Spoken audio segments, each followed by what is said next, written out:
crainte de votre pays. ntazi ikirundi asabye ko twamufasha gusigura. Je suis tombé ici comme les cheveux garçons. Nisanze hano gutumbuka. C'est une assemblée vraiment nationale pour le pays. Ni ikoraniro ridasanzwe ku bw'abana b'igihugu. Je devais entrer à la mosquée tout à l'heure. Nagomba nje gusenga gato. Et je suivais la conférence ici. Ndiko nkurikirana kino gikorwa hano. J'ai demandé à mon frère qui est à mes côtés. Nabwiye umuvukanyi yari kumwe nanje. Je vais traduire ce que le président parlait à propos des cartons. Kugira ngo ansigurire ivyo umukuru w'igihugu ariko avuga ku bijanye n'iz'igitoro. Alors j'ai dit dans ces cas. Naciye mvuga nti kubw'ivyo ariko gatoya n'abaciriyemo mwebwe muriko muramufasha mwamufasha akabanza akibwira abari hano uwo ari we. Je suis M. Bonime, je suis congolais de la RDC. yitwa Ibonime avuka mu gihugu cy'iwanyu cya Congo. Mais je viens de je suis directeur d'une société qui fournit des carburants. aba mu gihugu cya Afurika y'Epfo aho arongoye ishyirahamwe gishinzwe kudandaza igitoro. Alors, quand je voulais entrer dans la mosquée, on m'a interprété ce que le président a dit. aho yagomba yinjiye mu musigiti gusenga bamusiguriye ivyo igikorwa umukuru w'igihugu ariko akora hano. J'ai eu tellement mal. Nakumvise bibabaje.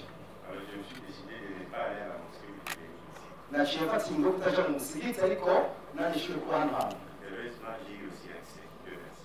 Ni byiza Imana hamwe ishobora kudonse akaryo ko kuvuga. À propos des carburants, nous avons une solution. Ku bijanye n'igitoro turafise inyishu. Cyari ikintu gisanzwe. Cela dépend de la volonté des autorités. Ivyo bivana n'ubushake gusa bw'abatware. Je suis arrivé ici depuis le 14 novembre. Nashitse hano ku itariki 14 z'ukwezi kw'icumi. Parce que j'ai appris dans le voyage de Zonde les difficultés des carburants qu'il y a aujourd'hui. Kuko nirabonye ku nyamakuru ibijanye n'ikibazo c'igitoro mu gihugu cy'u Burundi. Personne ne m'avait invité. Nta n'umwe yigeze yantumira.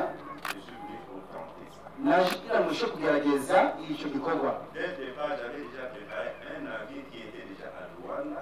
Mu ntongo rero nateguye ubwato bwari ku kibuga ca Rwanda muri Angola. Qui contenait à bord 38 métriques tonnes d'essence. Cari ubwato bufise metric ton cyangwa metero kibe 30 z'igitoro ca essence. Si les autorités pouvaient accepter, ils pouvaient bien amener les navires jusqu'à Dar es Salaam et servir la population avant les fêtes de Noël. Iyo abatwari banyemerera nari gukiza ku kibuga ca Dar es Salaam kugira ngo bishobore guhimbaza umwaka mushasha mu munezero. Malheureusement, l'administration était Québec, ça n'a pas pris. Ariko sinabasha kubimfasha ntibyagenze neza. Mais on n'a pas fini là-bas. Ariko bitwahereje aho Avec l'assistance de la SOPECO, ndabifashijwemo na Sopebu nous avons négocié dans de très bonnes conditions twarayaze neza pour fournir le carburant à la population. kugira ngo ushe kuzana igitoro ku bw'igihugu n'abanyagihugu. Puisque c'est une affaire de la population, je peux vous dire dans lesquelles a été véritable le paiement.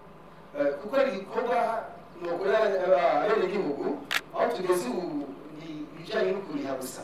Nous avons accepté de prendre 40% à la livraison.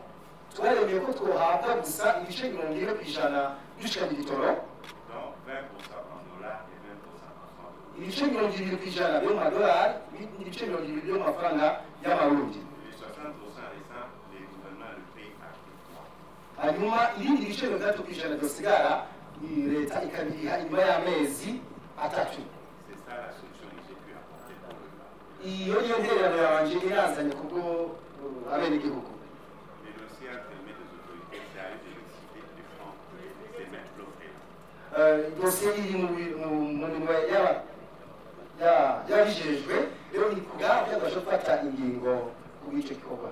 Alors, à part cela, Atari ivyo connaissant bien les difficultés de transport entre la Tanzanie et le Burundi, maze kumenya kandi ikibazo kiri hagati y'ukunguruza igitoro mu Burundi na Tanzania, nous venons de signer un contrat avec Sinotrac pour nous fournir 150 véhicules à citerne entre la Tanzanie et le Burundi. twasinye amasezerano y'ishyirahamwe ry'abashinwa ryitwa Sinotrack iduhe imodoka 150 zishobora gufasha mu kuzana icyo gitoro.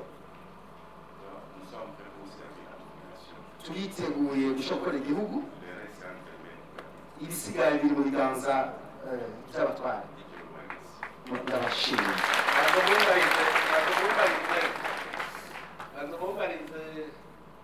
abo ba mbere batari kuvugana ntibamwemerera bari bande.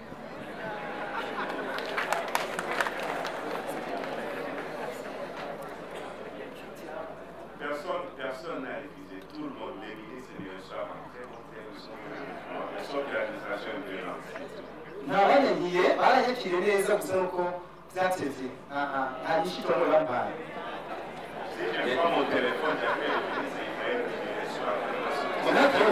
barabikweguye umushikanganje ajeje gitoro nadusigurira ingene byagenze kugira biteze.